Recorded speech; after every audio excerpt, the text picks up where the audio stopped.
For improving your English communication skills, you need to improve your listening, speaking, reading and writing ability. So in my previous sessions, I have dealt with listening and speaking. So today I am going to deal with reading skills. आप कैसे अपनी reading skills को improve करें. तो 15 से 20 minute कुछ पढ़ना है और इंग्लिश का अगर आप पढ़ेंगे, जोर जोर से पढ़ेंगे, तो आपको एक तो you will get accustomed to this language. आप इसकी आपकी जो फेशियल मसल्स हैं वो इंग्लिश के वर्ड्स को प्रोनाउंस करने के लिए बिल्कुल यूज्ड टू हो जाएंगी. तो डेली आपको कम से कम 15 से 20 मिनट आपको इंग्लिश का कुछ ना कुछ पढ़ना है. The 4 pillars of English communication are LSRW, listening, speaking, reading and writing. तो आज हम डिस्कस करेंगे रीडिंग स्किल्स, कि कैसे हम अपनी रीडिंग स्किल्स को, इंग्लिश रीडिंग स्किल्स को और बेहतर बनाएं.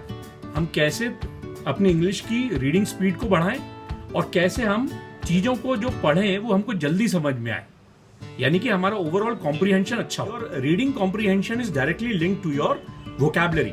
The stronger vocabulary you have, the better comprehension you will have of English reading. यानी कि जितनी अच्छी आपकी स्ट्रॉन्ग वोकैबुलरी होगी, जितने सारे वर्ड्स आपको याद होंगे या मालूम होंगे, तो आप उतनी अच्छी तरह से कोई भी इंग्लिश का टेक्स्ट लिखा हुआ पढ़ और समझ सकते हैं. जैसे जैसे आपकी इंग्लिश की वोकैबुलरी इंप्रूव होगी, वैसे वैसे आपका इंग्लिश कॉम्प्रिहेंशन, रीडिंग कॉम्प्रिहेंशन मजबूत होता जाएगा. Reading is to mind what exercise is to body. यानी आप जैसे एक्सरसाइज डेली करते हो ना और आपकी मसल्स बनती हैं, इसी तरह अगर आप रोज रीड करोगे तो आपका दिमाग जो है वो तेज रहेगा. तो ये कहा है रिचर्ड स्टील ने. हमको ये देखना है कि क्या हम जो पढ़ रहे हैं वो हमको समझ में आ रहा है कि नहीं. तो एक्चुअली रीडिंग का मतलब होता है कि स्पीड और कॉम्प्रिहेंशन के बीच में बैलेंस करना. मतलब कि जो हम चीज पढ़ रहे हैं उसको तेजी से तो पढ़ना है ही, साथ साथ में इस चीज का ख्याल रखना है कि वो चीज जो हम पढ़ रहे हैं वो हमको समझ में भी आ रही है कि नहीं. आज के सेशन के बाद आप जब इंग्लिश पढ़ने बैठोगे तो मैं आपको कुछ ऐसी टिप्स दूंगा या टेक्निक्स दूंगा ताकि आप एक तो तेज पढ़ सकोगे और दूसरा आप जो पढ़ोगे वो आपको अच्छा समझ में आएगा, आपको बेहतर समझ में आएगा. There are two objectives for which we read. First is we read for pleasure. जैसे कि अगर हम कोई नॉवल वगैरह पढ़ते हैं तो हम क्यों पढ़ते हैं? क्योंकि हमको उसको पढ़ने से हमको एक मानसिक सुकून मिलता है, हमको हमारी एक प्रकार से हॉबी रहती है. दूसरा वी रीड फॉर इंफॉर्मेशन, यानी कि हम इसलिए पढ़ते हैं क्योंकि हमको कुछ ना कुछ रिलीजियस बुक है तो उसको आप अलग तरीके से पढ़ेंगे. अगर कोई कॉमिक है या नॉवल है या मैगजीन है तो उसको अलग तरीके से पढ़ेंगे, है ना. तो इसका मतलब ये है कि अलग अलग टेक्स्ट ये डिसाइड करेगा कि किस टेक्निक से आप उस टेक्स्ट को पढ़ेंगे. अलग अलग जो टेक्स्ट होता है उसको पढ़ने की विधि या टेक्निक अलग अलग होती है. तो अगर मैं विधियों की बात करूं या टेक्निक्स की बात करूं तो 5 तरह की विधियां हैं किसी भी टेक्स्ट को पढ़ने की. Actually there are 5 kinds of techniques to read any written text. This is called skimming. अब skimming क्या होता है? Skimming का मतलब होता है कि जैसे मान लीजिए मैं एक स्कूटर से कहीं जा रहा हूं और मैं सिग्नल पे रुका और किसी ने जैसे ही मैं रुका तो मेरे हाथ में आके एक पैम्पलेट दे दिया. तो पैम्पलेट को मैंने एक सरसरी निगाह से देखा, ये देखने के लिए कि क्या वो मेरे काम का है कि नहीं. तो उसे ही कहते हैं skimming. Skimming is to read through a text to find out whether it is useful for me or not. Second is scanning. मान लो 10th का रिजल्ट न्यूज़पेपर में आया और आपको ये देखना है कि मैं 10th क्लास में पास हुआ कि नहीं. तो आप क्या करोगे? न्यूज़पेपर में अपना रोल नंबर, इसी प्रोसेस को कहते हैं scanning. So scanning is actually looking for a specific piece of information. Train में कभी जाते हैं और ट्रेन के कंपार्टमेंट के सामने लिस्ट लगी रहती है रिजर्व की, कि उस पर हम देखते हैं कि हमारा रिजर्वेशन कहाँ पर है, कौन सा सीट हमारी है.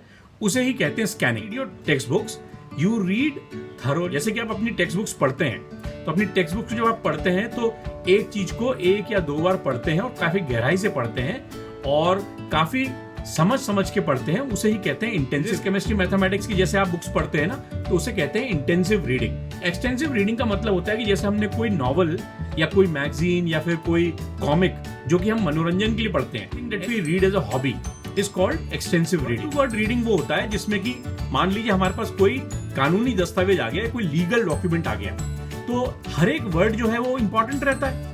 तो ऐसे में हम लोग ना तो स्किम करते हैं, ना तो स्कैन करते हैं, ना इंटेंसिव करते हैं, ना एक्सटेंसिव करते हैं. हम एक एक वर्ड को पढ़ के समझ के पढ़ते हैं. तो एक एक वर्ड को समझ के पढ़ना ही वर्ड टू वर्ड रीडिंग होती है और ज्यादातर ये लीगल डॉक्यूमेंट्स के लिए एप्लीकेबल होती है. There are 5 types of reading: skimming, scanning, intensive reading, extensive reading, word to word reading की रीडिंग है। अगर पांचों तरह की रीडिंग पे आपने मास्टरी कर ली, पांचों तरह की रीडिंग पे आपने अगर मास्टरी कर ली, तो आप अपने आप स्पीड रीडिंग वाली कैटेगरी में चले जाते हैं। तो जैसे कि हम कहते हैं कि अगर हमने कोई चीज अगर 21 दिन तक करी तो वो हमारी हैबिट में आ जाता है। तो जैसे मैं आपको जो टिप्स दे रहा हूं अपनी रीडिंग स्किल्स को अच्छी करने की, अगर आपने 21 दिन तक भी फॉलो करी तो ये आपकी हैबिट में आ जाएगा और अपने आप आपका रीडिंग कॉम्प्रिहेंशन और आपकी इंग्लिश की जो समझ है और इंग्लिश की पकड़ है वो मजबूत हो जाएगी। तो मैं आपको अभी कुछ टिप्स दूंगा ताकि आपकी इंग्लिश की रीडिंग जो है वो और अच्छी हो, आपकी स्पीड बढ़े और जो आप पढ़ रहे हैं वो आपको अच्छी तरह समझ में आए।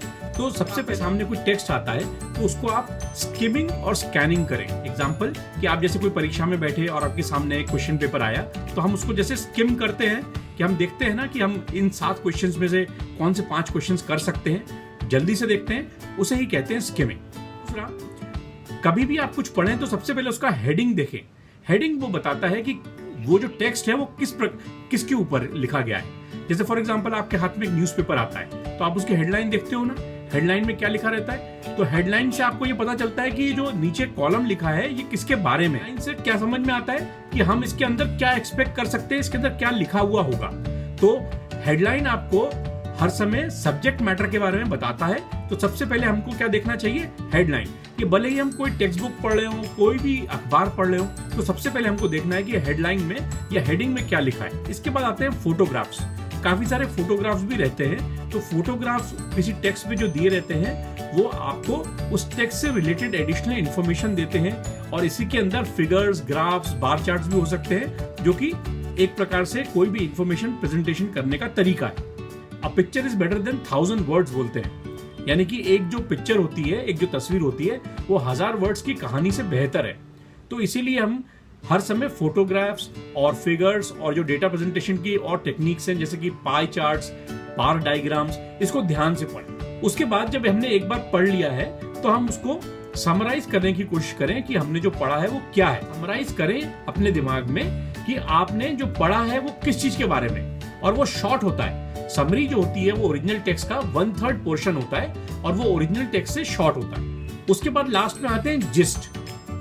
जिस्ट का क्या मतलब होता है, जिस्ट का मतलब होता है कि कोर मीनिंग, एक या 2 लाइन की चीजें होती हैं, उसे कहते हैं जिस्ट, और वो आपको बताते हैं कि वो उस पूरे आर्टिकल का या पूरे टेक्स्ट का जो कोर मीनिंग था वो क्या था। इसे ही कहते हैं जिस्ट, GIST, जिस्ट।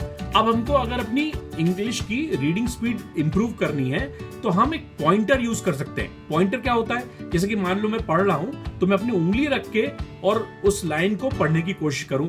इससे ये होगा कि मैं ऊपर और नीचे की जो लाइंस हैं उसको हम लोग कंफ्यूज नहीं करेंगे और उससे हमारी स्पीड भी अच्छी बनेगी। तो अगर हमने ये सब चीजें 21 दिन तक करी तो ये हमारी हैबिट में पड़ जाएंगी और हमारी जो इंग्लिश कॉम्प्रिहेंशन या रीडिंग कॉम्प्रिहेंशन जो है वो अच्छा हो जाएगा, इंप्रूव हो जाएगा। So these are some of the tips to improve your English reading comprehension skill. Want to improve or increase your reading comprehension? So first what you do is you skim or scan the text that you come across.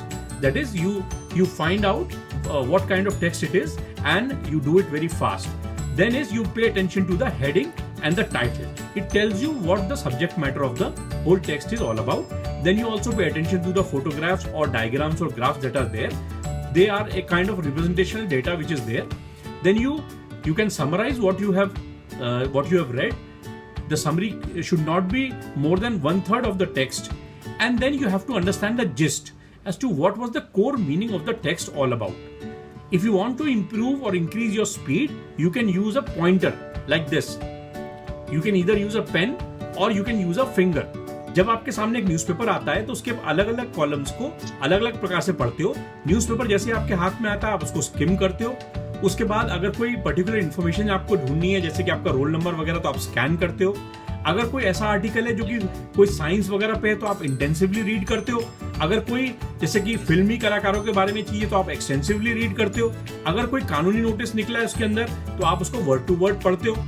और इसी प्रकार से एक newspaper सबसे बेहतरीन example है इन 5 technique को apply करने का।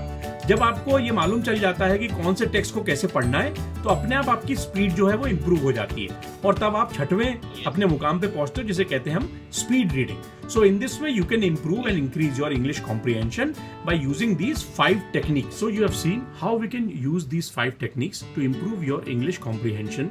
It will help you to increase your overall comprehension of English language while you read any kind of text. It will also help you to increase your speed of reading.